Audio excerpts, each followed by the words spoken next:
आदाब, नमस्कार दोस्तों, मैं हूं आसिफ। आपका स्वागत है आपके अपने चैनल आसिफ हिंदी ब्लॉगर में।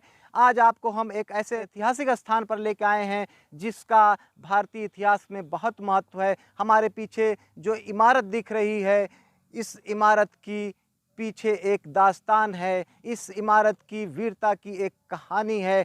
21 मार्च 1858 में भारतीय स्वतंत्रता संग्राम सेनानियों और अंग्रेज़ों के बीच में इस स्थान पे ज़बरदस्त युद्ध हुआ था। अंग्रेज़ी तोपों के गोलों की बौछार से इस इमारत पे इतने ज़ख्म मिले हैं कि उसके निशान आज भी मौजूद हैं। तोपों के गोलों से ये इमारत धाराशायी हो गई, लेकिन जो बचा है हिस्सा, जो खंडहर बचा है, वो भारतीय स्वतंत्रता संग्राम सेनानियों की वीरता की गाथा को बयान करता है। आज भी ये हिस्सा सर उठाए बताता है कि इतनी वीरता के साथ अंतिम लड़ाई अंग्रेज़ों के साथ इस स्थान पर भारतीय सूरमाओं ने लड़ी थी। इस स्थान को मूसाबाग कहते हैं। जब अवध पर अंग्रेज़ों का कब्ज़ा हो गया था तो ये अंतिम महल था। इस महल में बेगम हज़रत महल और उनके बेटे बिरजिस कादिर ने मोर्चा संभाला था। उनके साथ तमाम वीर सूरमा थे जिन्होंने यहाँ पर अंतिम लड़ाई लड़ी थी। आइए हम अंदर चलते हैं, दिखाते हैं इस महल के बारे में, सब कुछ बताएंगे, दिखाएंगे और इसके निर्माण से जुड़ी बातें बताएंगे, क्यों वो इसका निर्माण हुआ था, सब कुछ आपको दिखाते हैं, बताते हैं।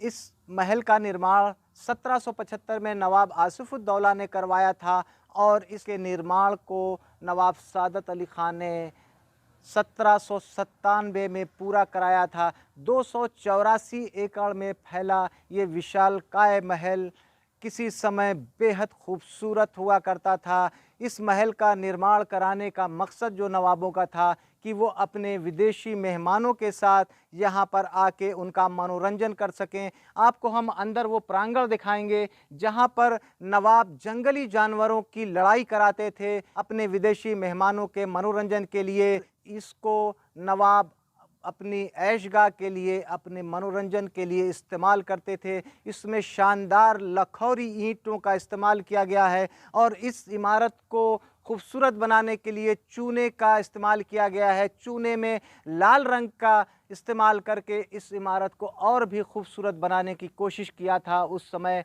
आज ये इमारत भले ही खंडहर में तब्दील हो गई हो, लेकिन किसी ज़माने में इसमें रौनक हुआ करती थी। इस महल के चारों तरफ शानदार बाग बगीचे और फूलों से को सजाया गया था, जिससे यहाँ का नज़ारा बेहद शानदार हुआ करता था। इस महल की खासियत ये थी कि ये 4 खंभों पे खड़ा चौमंजिला महल था। इसकी घुमावदार सीढ़ियाँ जो अब टूट के ख़त्म हो गई हैं, वहाँ से बाहर सामने नदी का नज़ारा और आसपास फैले हुए जंगल का नज़ारा देखने में बेहद दिलचस्प हुआ करता था उस समय, ऐसा इतिहासकारों ने बताया। आइए हम आपको अंदर ले चलते हैं और सारी चीज़ें दिखाते हैं।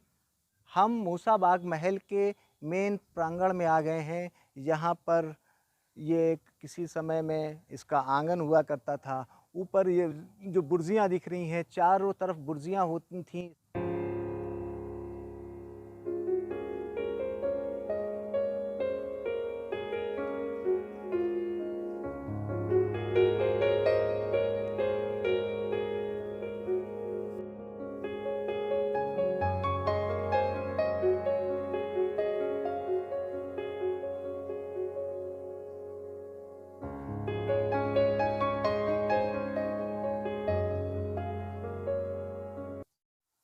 1858 में आखिरी लड़ाई अंग्रेज़ों के साथ बेगम हज़रत महल ने इसी स्थान पे लड़ी थी, जब अंग्रेज़ इस स्थान पे ज़बरदस्त गोलाबारी कर रहे थे, जिसमें काफ़ी भारतीय सैनिक और अंग्रेज़ सैनिक भी मारे गए थे। अंतिम समय में जब भारतीय स्वतंत्रता संग्राम सेनानी इस युद्ध को हार गए, या यूँ कह लीजिए कि हारने लगे, तो बेगम हज़रत महल इसी स्थान से, ये सुरंग है, इसी स्थान से, इसी मार्ग से, ये सुरंग के मार्ग को बंद कर दिया गया है। नेपाल चली गई थी और उसके बाद पूरे अवध पर अंग्रेज़ों का कब्ज़ा हो गया था। सुरंग का स्थान है, मैं आपको करीब करके दिखाने की कोशिश करूँगा।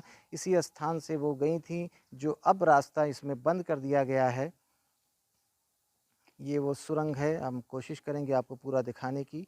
ये काफ़ी गहरी सुरंग है लेकिन पुरातत्व विभाग ने इसको बंद कर दिया है। इस दोस्तों आज हमने आपको मूसा बाग महल दिखाया जिसका अपना ऐतिहासिक महत्व है, जिसका एक वास्तुकला बेहद शानदार है, बेहद खूबसूरत महल था।